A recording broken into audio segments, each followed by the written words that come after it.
CMV, any person the age of 25 or older should not be denied a tubule ligation or vasectomy if they request one. It's a common occurrence for men and women seeking a vasectomy or tubule ligation to have their request denied, even if they are in their late 20s or early to mid-30s. My view is that whether they already have children or not, no person should be denied a sterilization procedure if they are age 25 or older. The reason I say 25 is because that is the age that your frontal lobe is fully formed. And because of that you are able to make rational decisions. By the age of 25 plus, you have a third of your life behind you. You have been an adult for nearly a decade, and have had plenty of time to think about what you want or don't want in life, including if you do or don't want children. Therefore, a person in their mid to late 20s is very sure of their decisions, even if it's a decision to have a permanent sterilization procedure. Info: as someone completely unfamiliar with this process, what are the reasons people get denied these procedures? I don't really think a compelling counter-argument is possible without understanding why denial occurs in the first place. Edit: many thanks to all for sharing your stories, they've been really enlightening.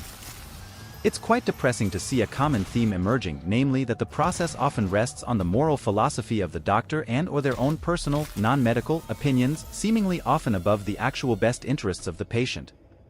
It's quite clear that these opinions are often fairly traditional and therefore come into conflict with, and patronize, many modern women who have lifelong certainty that they never want to start a family.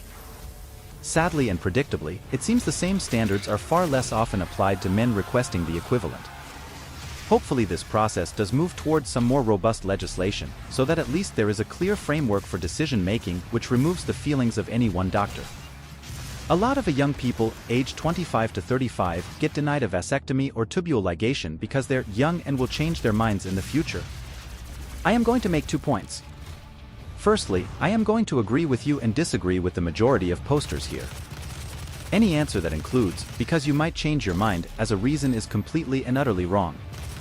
This view contradicts both moral and ethical stances on body autonomy that most non-regressive people worldwide agree with. It also contradicts age of majority laws for many countries.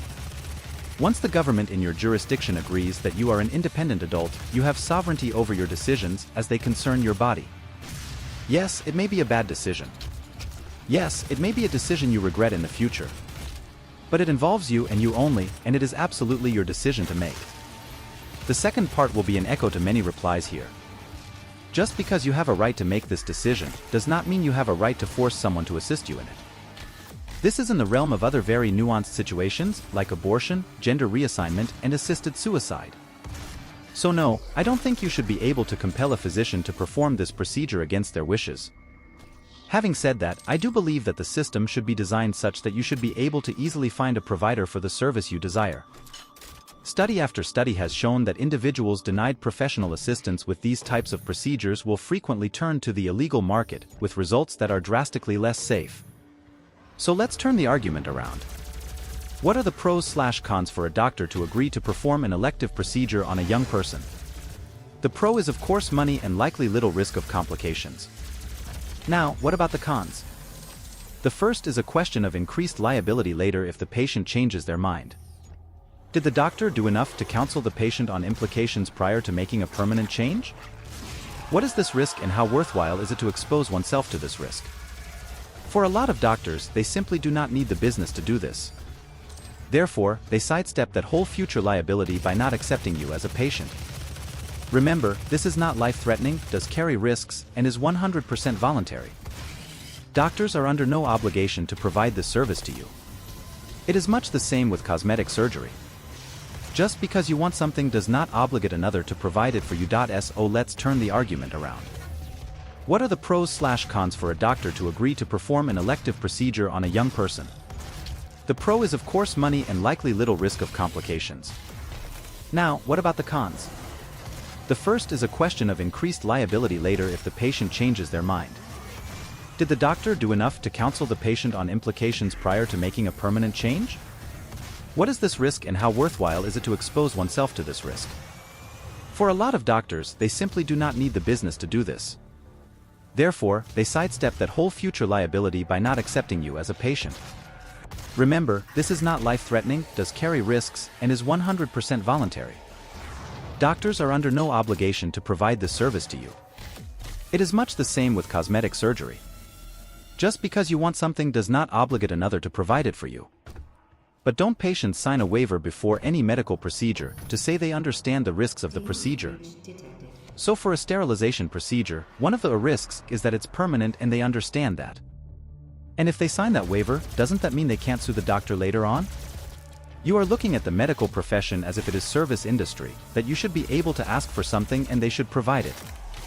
However, the medical profession is under no obligation to give you what you want, they will treat you with what they believe you need. They will consider, do you need a vasectomy? The likely answer is no, very few people do. They will then consider if it's in your best interests to have one, and if they don't think that, they won't do the surgery. You will think they are not best placed to decide what's in your best interests, only you can decide that.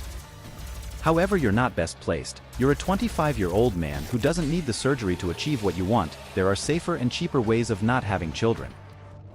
Therefore the doctor is perfectly entitled to say no to you, irregardless of your wishes, they're not there to serve you, just what is medically ethical. But the only other options that men have for birth control at this time are condoms or the pull-out method, both of which have a much lower effectiveness rate than a vasectomy, so wouldn't it be in the patient's best interest to have the most effective method? And for women, all the birth control options come with many side effects. Hormonal birth control can cause blood clots, fluid retention, decreased bone density, and weight gain. Even a non-hormonal IUD causes more painful and heavier periods. To add to that, pregnancy and birth comes with huge risks to a woman: hemorrhage, tearing of the perineum, extreme pain, fluid retention, postpartum depression or psychosis. So wouldn't it be in a woman's best interest to have a tubule ligation? Yes, it still comes with risks since it's a surgical procedure. But for a young, healthy person with no pre-existing conditions, the risk is pretty low, and once they are healed from surgery there are no side effects.